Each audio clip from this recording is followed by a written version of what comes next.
fun to do bad things, but I wanted to do hood rat stuff with my friends. Then you see a pack of Hell's Angels going by, people are going to want to look. Next thing you know, cars.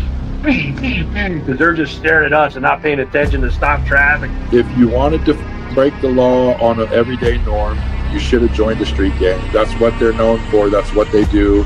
You're not allowed to steal cars on my block. We steal those cars. I mean, it was so bad by us in Vegas. I was in the pool swimming, and the guys came back. Hey, Pee-wee, the cops are here. They want to talk to you. I said, well, go talk to them. Find out what they want. And they came back. They go, they want to talk to you. Typically, if you leave the club, if you haven't been in for 10 years, you're automatically out back. Got put out in 2006. Back in 2007, wound up going into Cannon. 2011. Came out of there. I had 4.5 years to walk off with zero support from that club.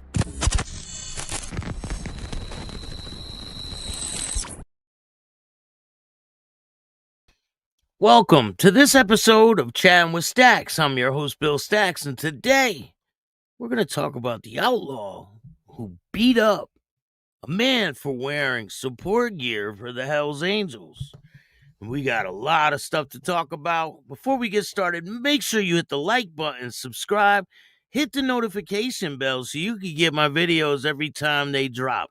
Tell a friend to tell a friend. Tell your mother's, brother's, sister's friend about Chatting with Stacks, the dopest motorcycle content on YouTube. I appreciate all you guys taking the time to watch this show. Let's get into it. So I want to give a bunch of shout outs. I didn't come on yesterday because I was busy. I was at Ambix Studio. Shout out to Manny Vitale. We did some crazy videos yesterday, some really good ones from the prison cell, and it was something creative. So I hope you guys like it when it comes out. Should be coming out soon. I'm going to be working on editing, so it turns out one of my cameras shit the bed, so I got to work on fixing that. But it is what it is. Lindsay, how are you? Thank you for joining me. I appreciate everything you do for this channel. James, how are you? Mick, caught alive while on the clock at the steel plant. Shout out to you, man. Ken, what's going on? Path Killer, TCG. Thank you guys. Yeah, the skits from the prison cell. But then we started getting into telling stories back and forth. So it was pretty cool. We spent a lot of time there doing it. Shout out to Manny. Here's a picture from yesterday. Let me see if I could get some pictures from when we were in the prison cell.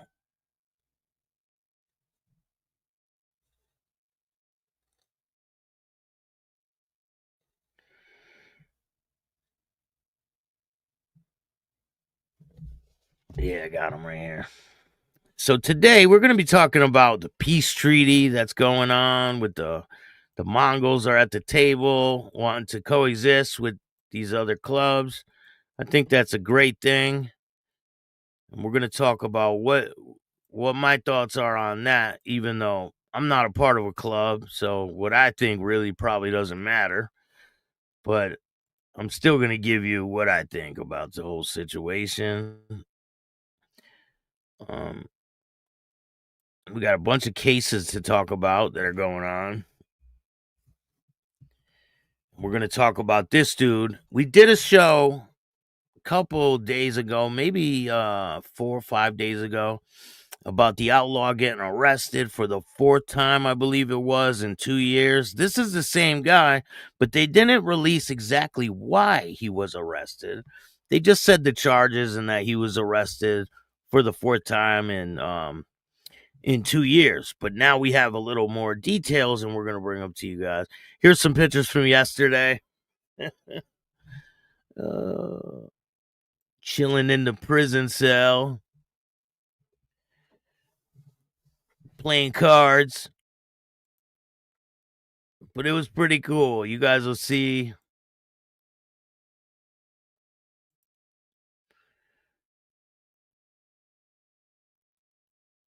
Yeah, definitely don't miss going to prison. But shout out to Manny. Shout out to they have a thing going on Saturday, the Recovery Festival, I believe the name is. It's about recovery. It's in I think they said Milford, if I'm not mistaken. Miklo, what's going on? Mile High Magic, what's good? Richard, Rory, how are you guys? Miklo, shout out to you, man. Thank you for joining me today. Go check out my interview with Miklo. Lots of great content on the way. So let's start it off with the peace treaty that's going on with the Mongols coming to the table, wanting to coexist. It's a great thing, but will it work? So the COC, if you guys don't know who they are, it's in the motorcycle world, the COC most commonly refers to the Confederation of Clubs, a regional or national organization formed by various motorcycle clubs to promote unity, protect members' rights, and improve the biker image, and act as a neutral platform for clubs to address shared issues and legislation. These organizations facilitate communications between clubs, can help resolve disputes, and support efforts to ensure legal protections and fair treatment for motorcyclists. So they're basically like a mouthpiece for different clubs. And here is a video 25. COC. A lot of clubs are involved with it. The Devil's Disciples, the Outlaws. I'm pretty sure the Banditos are there. The Mongols are there. There's a lot of different clubs. You guys can see all right here. The Thunder Guards. Shout out to the national president from the Thunder Guards. The Warlocks are there. You see the Warlocks. So the Warlocks and the Mongols, they had issues earlier this year, and here they are in the same room together. So a lot of the stuff that people think is going on isn't going on, and they just want to perpetuate the bullshit. So don't believe everything you hear. A lot of these clubs have been talking for a while, and the lawyer gave a statement to a lot of different channels and people on YouTube to release on behalf of the clubs that they want to get back to the camaraderie and the motorcycling and the brotherhood. Hey, Big Lock Joker, what's going on? Satan's Choice isn't in the COC, I believe. This is an American thing, I believe. I could be wrong. 2025.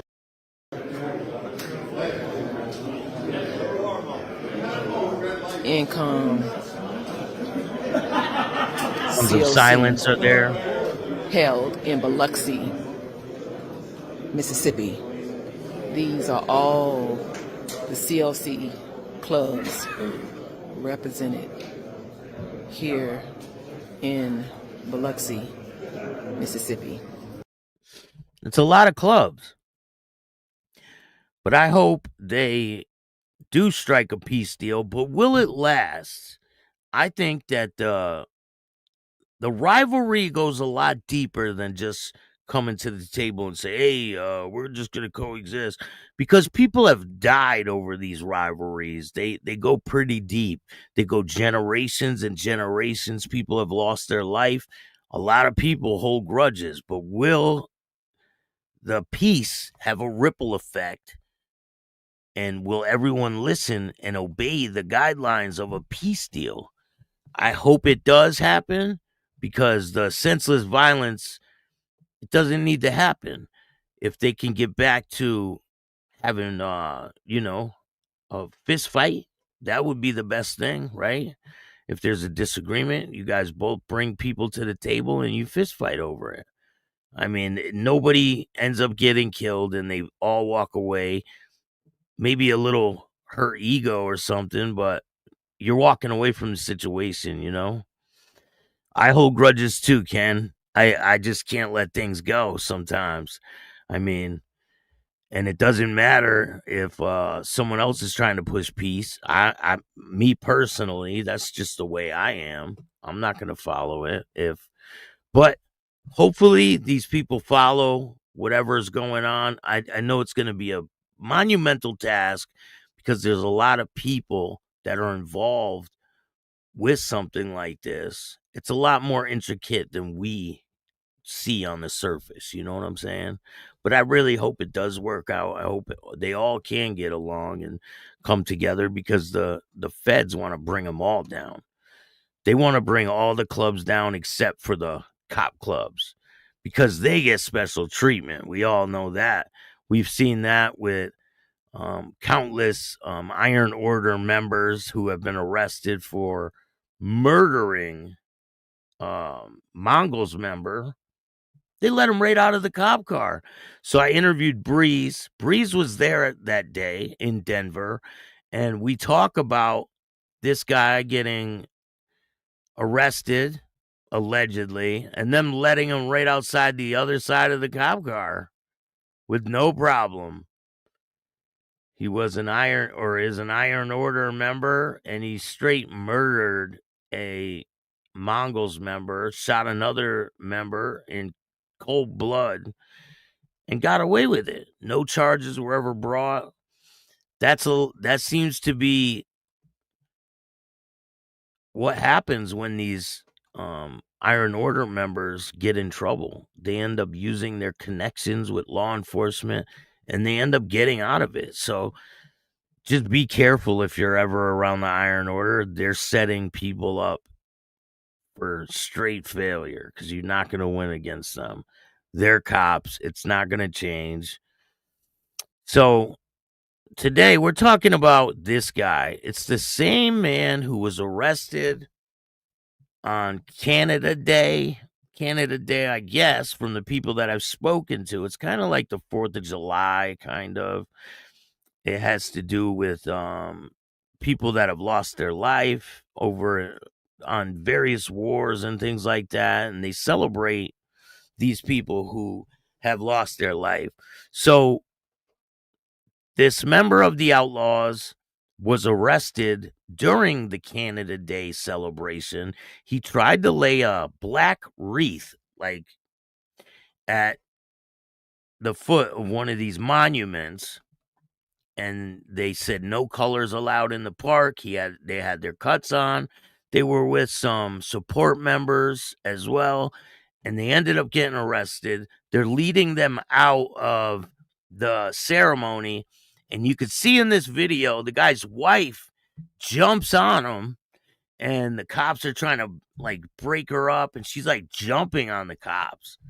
But I have the video from when he got arrested last time, and we're going to talk about this new case where he got arrested for beating up a man for wearing Hells Angels support gear. And that's a little bit of shows you how deep these rivalries go. I mean, this guy assaults some guy just because he has support gear on. So let's take a look at that old video. Now this is where they're leading him away. He's in handcuffs. They're leading him away.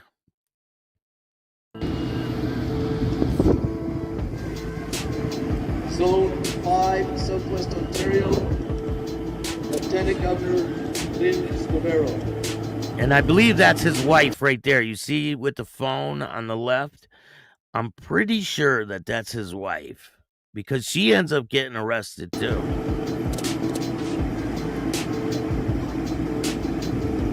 You see, he's like not trying to walk. He's like, giving tension, and they're like pushing him along. Harold Johnson, Royal Canadian Artillery, 11th Battery. You see the wreath in his hand that he was trying to lay at the ceremony. You could see it right there. Battery. And FB Buster Nisbet, Royal Canadian Navy. Brad 2, Tanya Nisbet. His wife is right there in front of that other officer. Nisbet, granddaughter.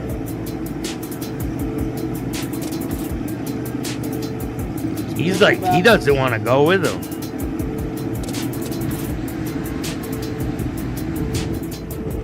Knights of Columbus, Monsignor J.A. Cook Assembly, Joe Sasha. See, she's recording. In And watch, memory you'll of Charles see. Stevens, She jumps on the cop. Watch. Patrick Stevens. In memory of Bill Stevens, The cop jumps on her, and then watch what happens. niece Alice Stevens. She jumps up.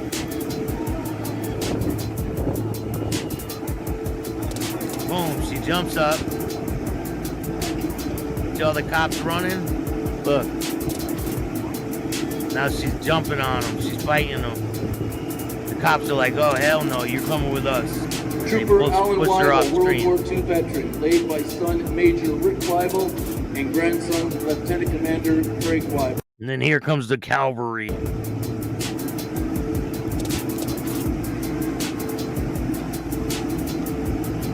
Roy Francis Huggett, Royal Canadian Combat Engineers, Robin Huggett. St. Andrew's Presbyterian Church, Reverend Emily Webb.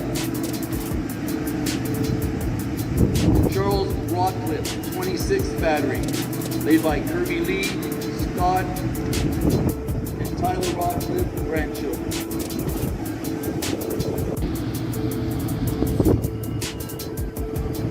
Zone 5, Southwest Ontario, Lieutenant Governor Lynn Guerrero.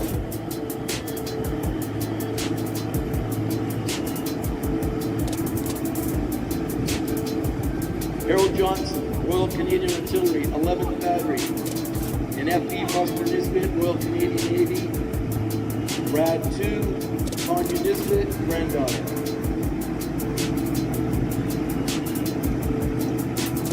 Temple Baptist.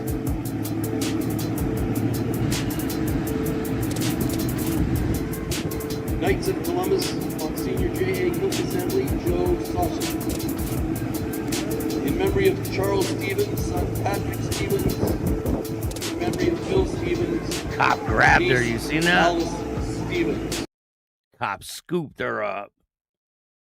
She tried to grab, I think he has a cane or something, and she was trying to grab it when they were walking. You'll see coming up, but I think they keep pushing him. Maybe he has something wrong with his leg, maybe.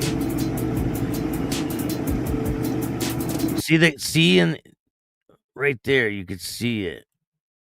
Right there. You see the cane right there? Watch, she tries to grab the cane. Temple Baptist. And they're not letting him use it. Look, she grabs it right there. Boom, she grabs it. She's got her hand on it now. And they're not letting him use his cane. They're just pushing him along. Knights of Columbus, Monsignor J.A. Cook Assembly, Joe Sasha. In memory of Charles Stevens, son Patrick Stevens.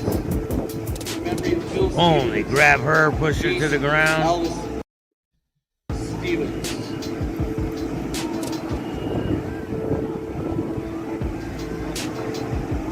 Now she's fighting with him.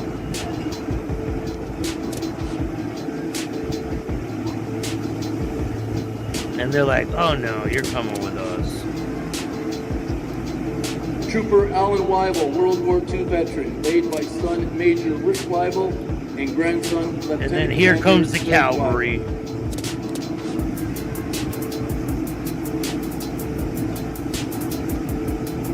Roy Francis Huggett, Royal Canadian Combat Engineers, Robin Huggett. St. Andrew's Presbyterian Church, Reverend Emily Webb. There's some outlaw prospects there. You could see the cut right there. So the outlaw prospects have probationary on their back. I think it says probationary outlaws. And then there's another prospect for another club. I think it's a support club. Charles Rockcliffe, 26th Battery, laid by Kirby Lee, Scott, and Tyler Rockcliffe, grandchildren. But anyway, this man has been arrested again. This is after this situation. So let's get into it. So, alleged outlaw biker charged after man wearing rival gear is assaulted. An alleged member of the Outlaws Motorcycle Club is facing charges for the third time in less than a year after Sarnia police say man wearing rival club biker support gear was assaulted in a grocery store parking lot. The incident prompted the city's deputy police chief to warn the public about risks of wearing motorcycle club support gear. The 54-year-old man, who was wearing clothing associated with a biker club, the Hells Angels, was walking on Exmouth Street near Indian Road in Sarnia. I think that's how you say it, right? On August 8th, when an occupant of a passing vehicle identified himself as a member of a different motorcycle club and confronted the pedestrian, police said. The pedestrian continued to walk to the No Frills grocery store, where others showed up and attacked him, causing minor injuries, police said. The parking lot was full of people at the time, and members of the public intervened before the attackers fled, police said. This is probably the first time I've ever seen this level of violence. Obviously, our concern is that things could always escalate, the deputy police chief said, who warned that the incident highlights the risk of wearing biker support gear. One of the concerns is the availability and the ease of access to support wear. The ease of access to support wear, meaning you could get it easy. I mean, he said the clothing that's available online at stores and at large gatherings like Friday the 13th event in Port Denver, you don't really understand what you're buying, he said. Motorcycle gangs have strict rules that only allow members to wear clothing with their names and logos, but anyone can sport the club's support gear, which doesn't feature the gang's name or logo. The Hells Angels support merchandise features the number 81, representing H, the eighth letter of the alphabet, and an A, the first letter of the alphabet, or the words Big Red Machine. The head of the OPP Biker Enforcement Unit echoed Hansen's warning about the risks of wearing biker support gear. We would like to take this opportunity to remind members of the public that although it is not illegal to purchase, sell, or wear OMG, outlaw motorcycle gang supporting clothing, given the violence that arises between rival OMGs, wearers of support merchandise may unknowingly be impacted their own safety. They word this shit pretty weird. Detectives whose unit assisted the Sarnia police in an investigation said in a statement that he and Hansen and Wade declined to name which biker support club gear the victim was wearing, citing concerns for public safety. The Outlaws have a long, bitter rivalry with the Hells Angels that has led to violence in the past. The Hells Angels are the largest outlaw motorcycle gang in the world and have more than 24 support clubs in Canada, including the Gatekeepers, the Red Devils, the One Order in southwestern Ontario. The Outlaws are the second largest outlaw motorcycle gang and have chapters in Sarnia. Investigators use surveillance footage to identify suspects in the grocery store clash.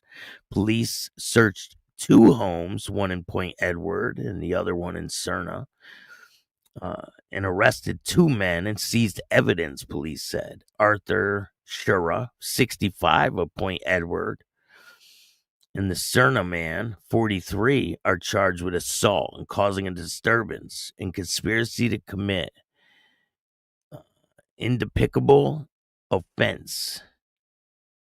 I don't know what the hell that is. Sarnia is an alleged member of the Outlaws Sarnia chapter and has been charged 3 times in the past 10 months following public disturbances. He was charged causing a disturbance, breaching court order for trying to lay a black wreath during the Remembrance Day ceremony at Veterans Park. The incident, which was captured on video, prompted the Outlaws to release a statement criticizing police for unfairly targeting its members at a public event. Sarnia is charged with causing a public disturbance in public place and disobeying a court order following the clash in Sarnia's park and on Canada Day. Sarnia was released on bail following the latest arrest, while his co-defendant was released on a undertaking, a document created by either court or police that places the charged person under certain conditions. So we'll see what ends up happening with this case. But damn, what do you guys think about wearing support gear? I've heard stories about people getting killed for wearing support gear. It has happened in my state before. Outlaws killed a man for wearing Hell's Angels support gear, and they were charged, and then all of a sudden the charges got dropped and the whole case went away. They didn't even do prison time for it.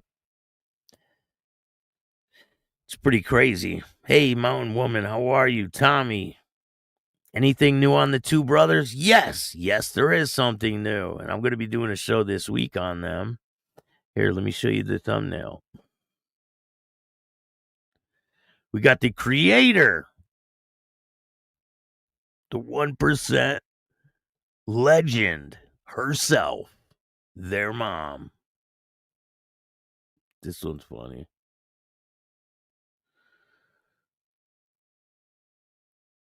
They want to be accepted by 1%ers. This is messed up, brother. They did release a statement. I guess they see this peace thing that's going on with the clubs, and they released a statement. Let's check it out. Peace and be the first 1%ers to show. Mongols want to make peace and be the first 1%ers to show how it's done. And I think it's a great idea. You need to accept Twin Outlaw and show the other MCs how it's done. God bless. You serious?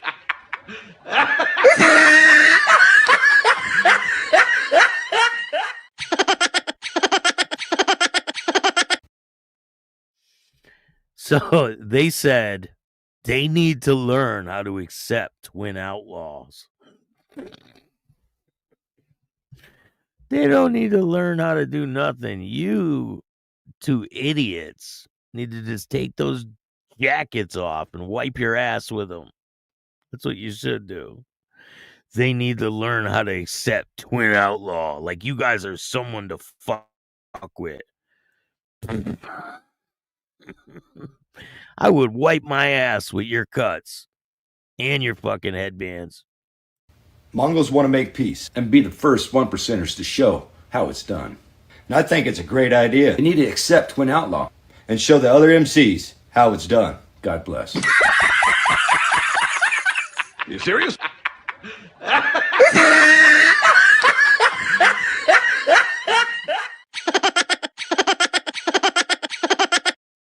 Mongols want to make... Oh, that's funny. Don't worry, we got more on the way about dipshit 1 and dipshit 2. Tweedledum and Tweedledee. We're going to bring you all types of funny content about them too. So we got a bunch of other things to talk about today. So there was a crazy bust, fentanyl bust in Connecticut. Fentanyl, guns found in Waterbury home. 12 people were arrested. Waterbury, Connecticut, law enforcement officials arrest 12 people and seize illegal firearms, drugs, and after searching Waterbury home on Wednesday, Waterbury officials executed a search warrant on Willow Street. I know Willow Street very well. I used to be out there all the time when I was young.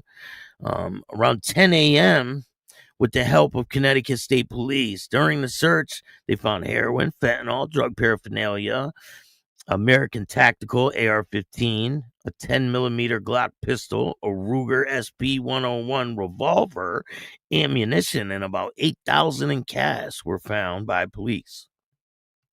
After the search, about 12 people were arrested.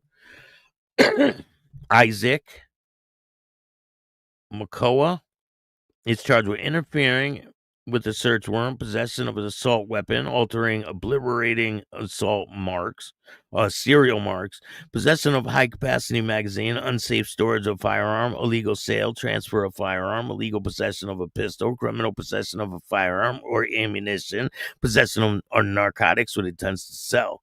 Isaac Mahoa, this must be his brother, were charged with unsafe storage of a firearm, illegal sale, transfer of firearm, interfering with police search, criminal possession of a pistol, criminal possession of a firearm or ammunition, possession of narcotics with intent to sell. Jacob Moa, charged with interfering. So this is three brothers, obviously. Interfering with a search warrant, possession of assault weapon, altering or obliterating serial marks, possession of high-capacity magazine, unsafe storage of firearm, illegal sale, transfer of firearm, possession of narcotics with intent to sell. Brian Perez was taken into custody on 5 active warrants. Mario Santos, charged with interfering with a search warrant. Christina Jansen was charged with possession of drug paraphernalia. Rosemary Winters was charged with tampering with evidence and possession of narcotics with intent to sell. Gladys Velez is charged with interfering with a search warrant, possession of drug paraphernalia.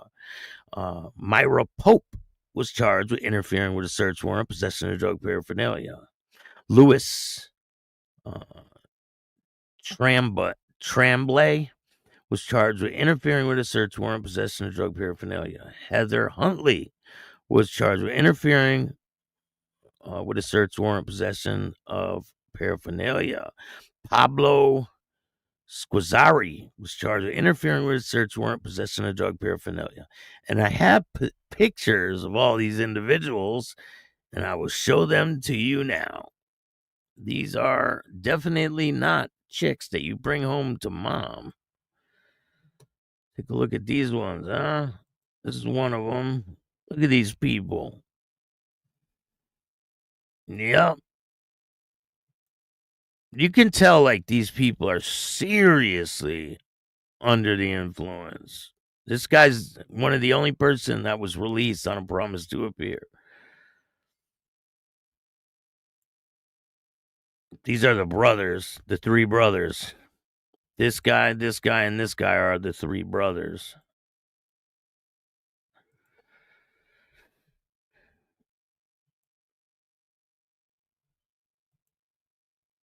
Ooh. Ooh. I mean, they all look like they got serious drug problems. Don't they? This woman right here got caught with a whole bunch of stuff. She's in a world of shit. This one. Heather Huntley, her name is. But you can tell, like, these people have serious drug addiction issues. Like, come on, man. Get it together. Some people, they won't get it together till it's way too late. Some people just don't get it. I mean, I was one of those people, but I don't know. You know, I was bad, but I really can't judge people for what they do. I was no better than any of them. But it's definitely possible to change your life. You could get sober. You can change your whole life. Your life doesn't have to be that. You don't have to let that be the rest of your life. because it's a terrible existence. I know exactly how it is to live in that type of life. It just sucks. Really does. All right, we got a bunch of other things to talk about today. All right, this is a crazy case. This is out of Australia. And my bad for the blurry picture. Operation X-Ray Bold in the Morton District. Morton District. Domestic and Family Violence Vulnerable Persons Unit, Serious Crime Investigation Team have charged a man with additional 28 serious domestic violence offenses as an investigation continues into Operation X-Ray Bold. 33-year-old North Lakes man with alleged ties and a known associate of the Banditos Outlaw motorcycle gang was originally charged with 12 offenses. I talked about this. This was originally on June 13th after a number of previous incidents were reported to police by a woman who knows the man. On August 20th, future investigation led detectives to charge the man with additional 4 offenses in relation to the original victim and 24 offenses in relation to the second male victim, who is known to the man. So listen to these charges. 33-year-old North Lakes man has been charged with 18 counts of R, 2 counts of choking, and 1 count each of coerce, control, expose a child, common assault, torture, unlawful striking, intimidation, harassing, or abuse, acts intended to transmit dangerous disease, assault causing bodily harm, and deprivation of liberty. He remains in custody and is due to appear in Brisbane Magistrates Court on the 30th of September. The Morton District detective believe there may be more victims, and they are urging anyone who may have been a victim of this man to contact police. So this guy's apparently a pretty bad person. Detectives apparently have and significance of reporting and domestic violence, so please be assured that we will treat you and your story with respect. There are multiple ways to report what has happened depending on your situation. Anyone with information is urged to contact police. That's a serious situation, but he is screwed. Again, on this case, you guys remember we talked about this the other day, the Screaming Demons Motorcycle Club. He hired the president of the club to firebomb his own restaurant. He was arrested. I mean, the guy who did it was arrested right away, right when it happened. So there's more charges against him coming.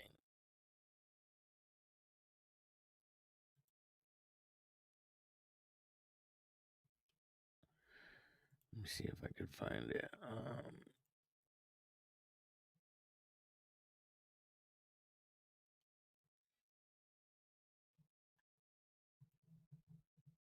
I will get you the charges when I can find them. But there's more charges against him going. I mean, he hired, as a mountain woman says, as a biker's old lady, I know my place. I follow the rules. I know what's my business and what's not. I never questioned. I support my old man 100%. Heck, I wash his underwear and socks, she says. Shout out to you. Prepared statement.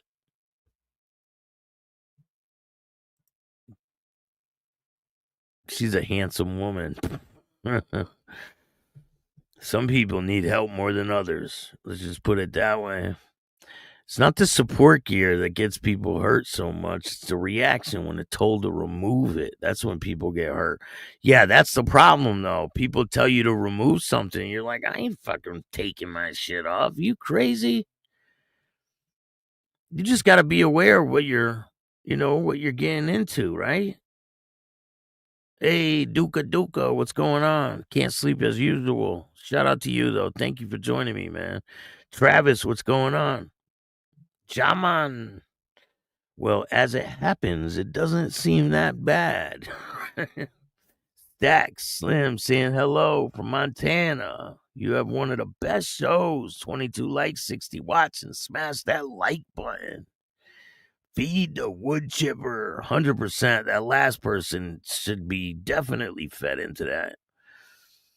So, Saskatoon officer breaks silence on house party that led to 5 suspensions.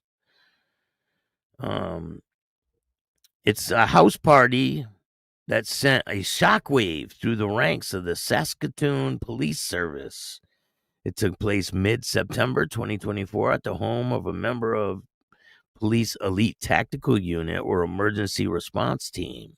Events at a backyard hot tub and pool party ultimately led to the suspension of 5 officers, including 3 from the tactical unit, allegations of assault and allegations of professional misconduct involving a member of an outlaw motorcycle gang.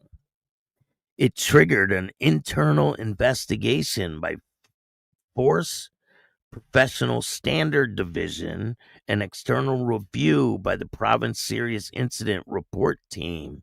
1 year later, the investigation is still ongoing. The police search did not reveal suspicions of 5 officers until Chief Cameron McBride was quizzed by reporters in November 2024, 6 weeks after they were placed on paid leave. He gave no details other than to say that whatever happened or whatever took place when the officers were off duty, one of the 5 officers was fired at the end of July 2025. Police made no public statement about the officer's dismissal. It has been a long and challenging one, and one that I really, really look forward to having resolved, McBride told the CBC in an interview on August 21st concerning the status of the investigation. The behavior of officers at a party and the actions of the ERT members since then, creating a rift between rank and file officers, management, and the tactical team. Officers who contacted the CDC say they are speaking out now because the actions of a few do not reflect the values of the major police. Do not reflect the values of the majority of the police. They are not concerned with the alleged assault. The behavior of the tactical team members, whether the police undercover program is compromised. If they could have swept it under the rug and dealt with it internally, I'm sure that would be the way that it would have gone, said one officer. I don't think that they were going to volunteer to do press release that these guys got suspended unless they're forced into a corner to do it. The CBC is not identifying the officers who came forward because they're not authorized to speak about the investigation. So this involves a motorcycle club and a bunch of other things, and we're going to dive deeper into this situation. But why do you think 5 officers in the investigative team that's supposed to investigate motorcycle clubs, and there's a motorcycle club member involved, and it has to do with a party after hours when they're not on the clock? What do you guys think it has to do with? Sounds pretty crazy to me, but I'm going to get more details on that, and we'll let you guys know exactly what that's all about.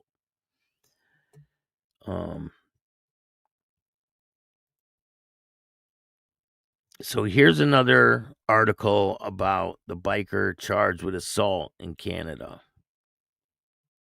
Hey, Mark, what's going on? Joe Blunts, what's good? Thank you for joining me today. I might be out in New York City soon, so I'll come check you out, man.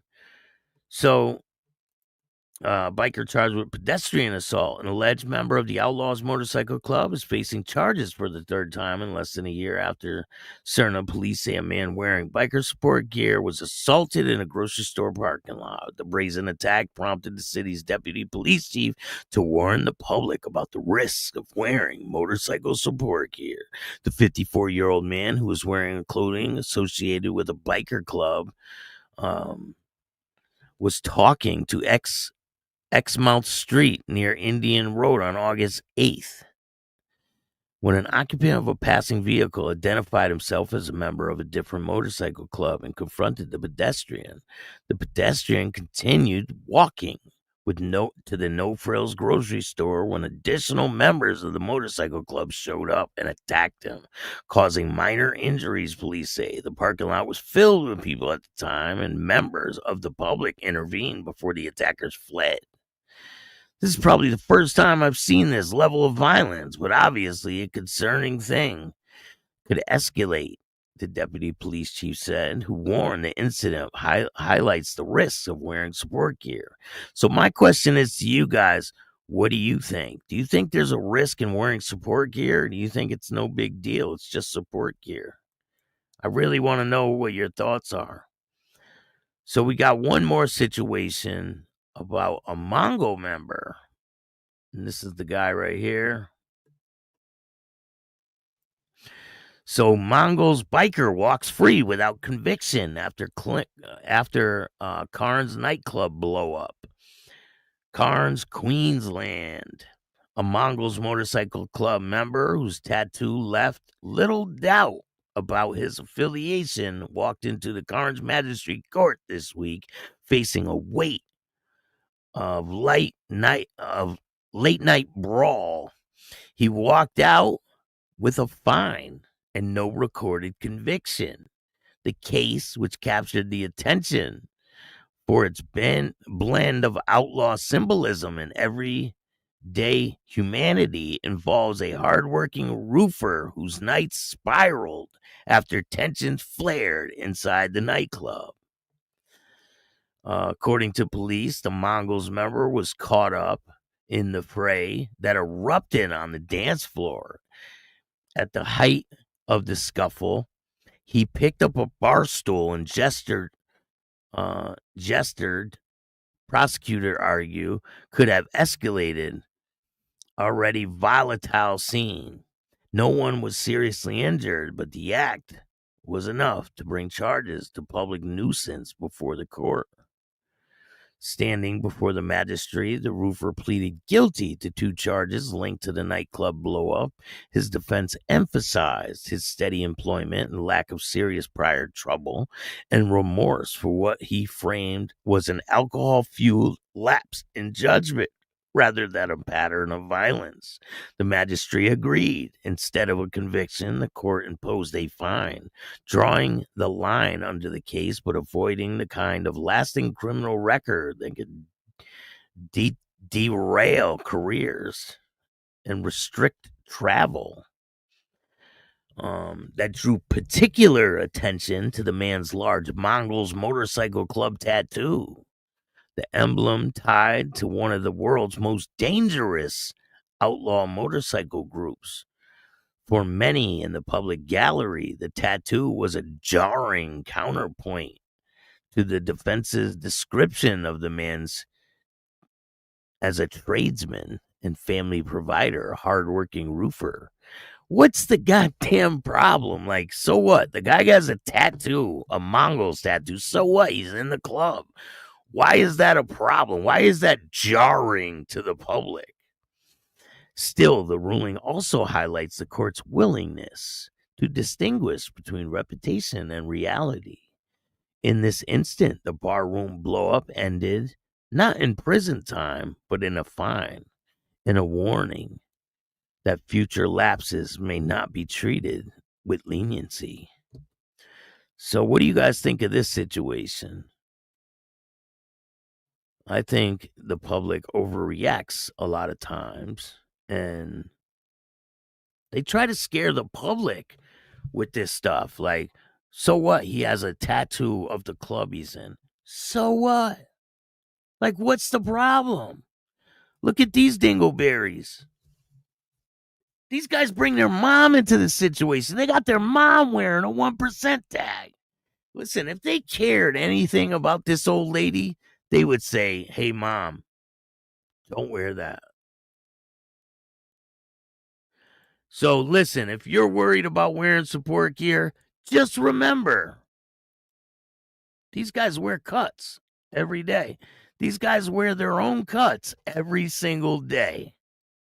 So don't worry about wearing support gear.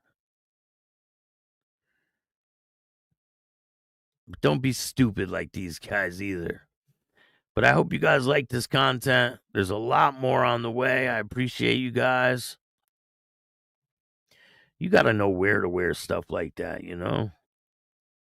You're obviously not going to wear it to stupid people win stupid prize, Storm King says. You're definitely right about that. You're not going to wear it around at a Mongols convention. You're not going to wear support gear for the Hells Angels at a Mongols convention, right? But, I mean, I don't discourage people from wearing support gear. Wear what you want. And I hope this peace deal talks all works out, because enough of the violence. I don't think it'll quell all the violence around the country, but it'll put an end to a lot of major conflicts, you know?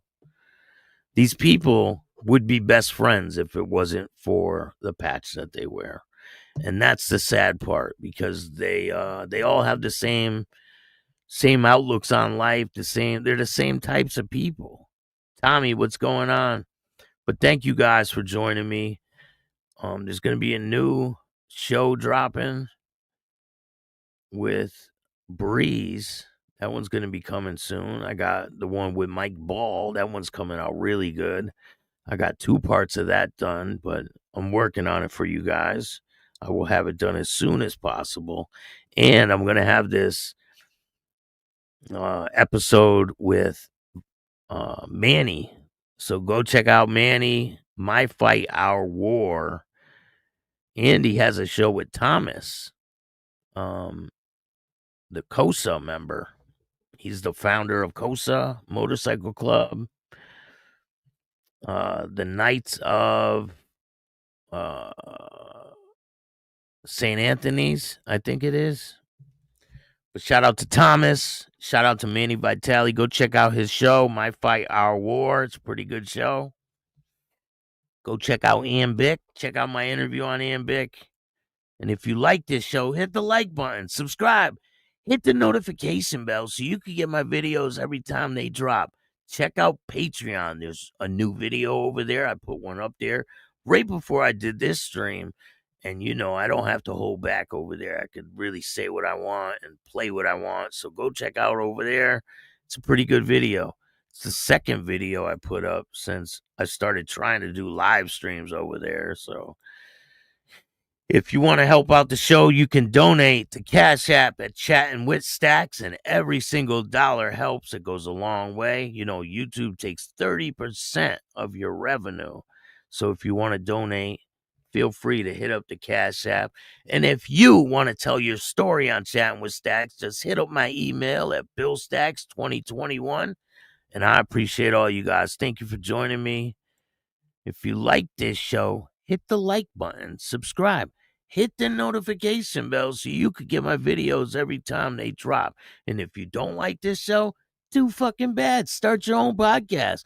Tell a friend to tell a friend. Tell your mother's, brother's, sister's friend about Chatting with Stacks, the dopest motorcycle content on YouTube. I appreciate all you guys, and remember, don't be a bitch. And all new at 5, a major organized crime bust. 23 people under arrest now, accused of stealing guns and cash. Today, police revealed 4 organized crime groups are wreaking havoc. From aggravated robbery to kidnapping, burglary, and more. Let's take a look at this. New pictures from court documents in this case. These are a few of the people who have been charged. And investigators say the money, tens of thousands of dollars, is all stolen.